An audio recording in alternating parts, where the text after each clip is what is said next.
Donc, on veut essayer de voir ces souris à quel point elles aiment avoir un comportement social. Pour ce faire, on a créé 2 trous ici et pour qu'elles puissent se retrouver, on voit la porte qui se lève et pendant une dizaine de secondes, la souris va pouvoir passer son nez de l'autre côté pour justement sentir la souris de l'autre côté. Ça permet de mesurer l'appétence pour la sociabilité de ces souris. On voulait essayer de voir aussi quelles étaient leurs capacités d'apprentissage.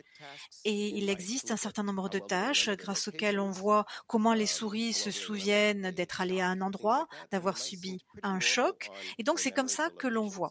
On s'est rendu compte que ces modèles habituels n'étaient pas très sensibles pour nos souris porteuses du gène muté.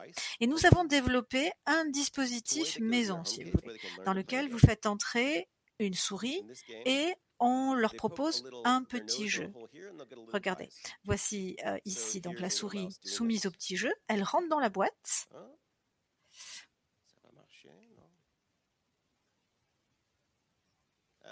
Alors la vidéo ne fonctionne pas, malheureusement.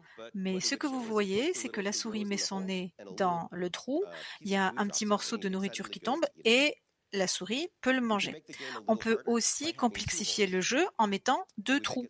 Et au bout d'un moment, la souris apprend que la nourriture tombe uniquement du côté gauche. Et puis, on va évidemment duper la souris en mettant la nourriture côté droit. Et au bout de 3 ou 4 fois, on la remet à gauche. De telle sorte qu'en fait, on crée un schéma et on voit si la souris se souvient du schéma. Une fois à gauche, une fois à droite, etc.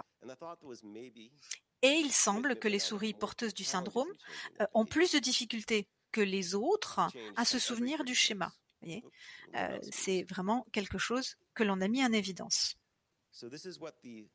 Donc vous avez ici ce qui se passe sur les souris de la même portée, ce qu'on appelle les frères et sœurs. Donc vous voyez, ils arrivent à passer une fois à droite, une fois à gauche, une fois à droite, une fois à gauche. Et puis, je vais vous montrer ce qui se passe quand on change les choses au fil du temps, même s'il y a une part de déconcertation, les souris apprennent. En rouge, vous avez les souris avec la mutation. Elles arrivent au bout d'un moment, mais de manière beaucoup moins efficace que les souris de type sauvage, ce qui est objectivé ici par la ligne en rouge. Et vous avez ici la différence entre mâle et femelle, avec les femelles qui s'assortent un petit peu mieux. On a aussi fait une étude d'imagerie cérébrale. Évidemment, c'est difficile d'avoir une base de données d'images cérébrales, en particulier sur des souris, mais c'est quand même quelque chose de contributif. On a essayé d'avoir une imagerie à plus haute résolution pour pouvoir distinguer les différentes cellules du cerveau, pour essayer de voir quelles sont les différentes sous-populations, pas dire notamment de script unique. Je pourrais vous donner les résultats de cette étude dans 2 ou 3 ans puisque c'est encore en cours. Donc la composition cellules cérébrales. Donc, on a mené toutes ces études un peu en parallèle ou de manière séquentielle pour comprendre exactement quel est l'impact. Nous n'avons qu'un seul Jake, si vous voulez, un seul sujet dans cette étude pilote. Nous avons certes des souris. Sur les souris, on a pu essayer un certain nombre de choses pour essayer de voir ce qui fonctionne. Et puis, on a essayé de voir quelles sont les difficultés qui sont communes à plusieurs patients pour voir ce qui peut fonctionner. Et j'espère que ce seront des recherches qui porteront leurs fruits. Ce qui est intéressant sur les souris, si l'on peut dire, c'est qu'elles ont une espérance de vie qui est plus courte. Donc, en d'autres termes, on peut voir plus vite ce qui se passe. Donc, de la même manière, il y a aussi une puberté et puis ensuite des troubles développementaux qui apparaissent de la même manière que chez l'humain, qui peuvent ensuite s'accompagner de complications. Donc, qu'apprenons-nous de ce modèle de souris? Elles ont souvent les mêmes difficultés, mais d'autres aussi qui ne sont pas les mêmes. Alors déjà, leur cerveau est plus petit que le nôtre. Il y a des cellules qui sont périphériques, il y a des cellules qui se différencient pour créer des neurones, et il y a des cellules, lorsqu'elles se différencient pour devenir des neurones, on ne peut pas nécessairement expliquer de la même manière. Il y a, si vous voulez, une différenciation plus précoce chez la souris que chez l'homme pour faire des cellules multipotentes, des cellules neuronales. Évidemment, il y a aussi un certain nombre d'interactions. Il peut y avoir certains gènes qui, activent certains gènes et qui en désactivent d'autres et c'est une source de confusion parce qu'on ne sait jamais.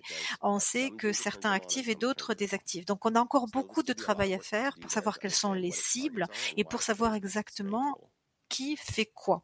De manière générale, les 2 labos qui ont fait ces études ont réussi à trouver quels sont les gènes qui sont impliqués dans la maturation des neurones. Et à grands traits, selon qu'on peut dire, chez la souris, les neurones se différencient un petit peu trop tôt, donc c'est plus tôt que chez l'homme, et la maturation n'est pas la même non plus que chez l'homme. Donc il semblerait que le stade de maturation dans le cerveau ne soit pas le même, et en tout cas que la maturation n'ait pas le même impact suivant que l'on ait ou non le syndrome.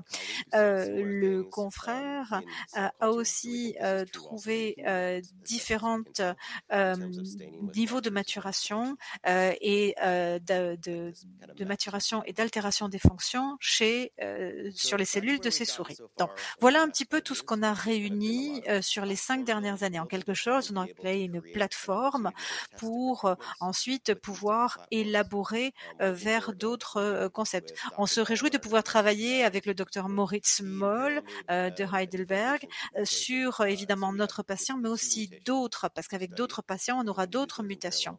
Et notre objectif dans les 5 prochaines années, à condition que la recherche aux États-Unis ne s'effondre pas complètement et que les financements continuent d'arriver, on est bien d'accord que pour l'instant c'est pas très simple. On voudrait essayer de comprendre quels sont les variants de ce méthyle, s'il y a aussi des faux sens. Ensuite, on voudra essayer d'utiliser ce qu'on a déjà appris pour pour élaborer des outils diagnostiques de meilleure qualité. Quand on regarde les dossiers des patients, on se rend compte que chez la moitié d'entre eux, à peu près, c'est un faux sens, et dans les autres, on ne sait pas encore pour sûr. Et donc, il faudra essayer de recueillir plus d'informations en faisant des études en profondeur pour que les patients soient mieux diagnostiqués, pour voir donc si la forme de maladie qu'ils présentent est vraiment la même ou non. Et ensuite, cette plateforme, on s'en servira aussi pour faire ce qu'on appelle de la médecine transcriptionnelle et faire de la médecine translationnelle, c'est-à-dire avoir une application dans la clinique. Il semblerait que quand la protéine est trop petite, on n'a pas nécessairement les symptômes. Encore une fois, c'est encore trop tôt. Nous en sommes à des étapes précoces de ce développement. Et sur les modèles de souris, il faut encore les améliorer et faire encore de la recherche pour être certain que on a quelque chose qui puisse ensuite être traduit pour l'humain. Nous avons beaucoup d'étudiants aussi qui travaillent avec nous. Et ce qui est intéressant, c'est que personnellement, moi, je suis un expert de la recherche fondamentale. Je suis un véritable scientifique, mais en travaillant sur Jake, je me suis aussi plus intéressée à la biologie et davantage intéressée dans la médecine translationnelle. Nous avons un certain nombre de vous, de vos familles, qui êtes venus nous rendre visite aux États-Unis. Nous sommes maintenant en contact avec beaucoup plus de patients dans le monde. Ça donne plus de sens à ce que nous faisons. Et puis, nous apprenons des choses à votre contact, vous qui êtes les experts de la maladie. Donc, nous avons différentes personnes qui travaillent avec nous au labo. Nous avons différents scientifiques, aussi des médecins. Et nous nous réjouissons évidemment de continuer ces recherches dans les années à venir. Je souhaiterais sur ce remercier mon équipe, Susan, Kristen. Ce sont eux qui ont commencé ici la photo duo, Chris, Ram, Faiza, c'est eux qui ont commencé vraiment avec la phase pilote, si vous voulez. Et puis Cathy, Joshua et Genela sont les étudiants qui m'entourent actuellement et j'espère à l'avenir. Sur ce, je vous remercie de votre attention.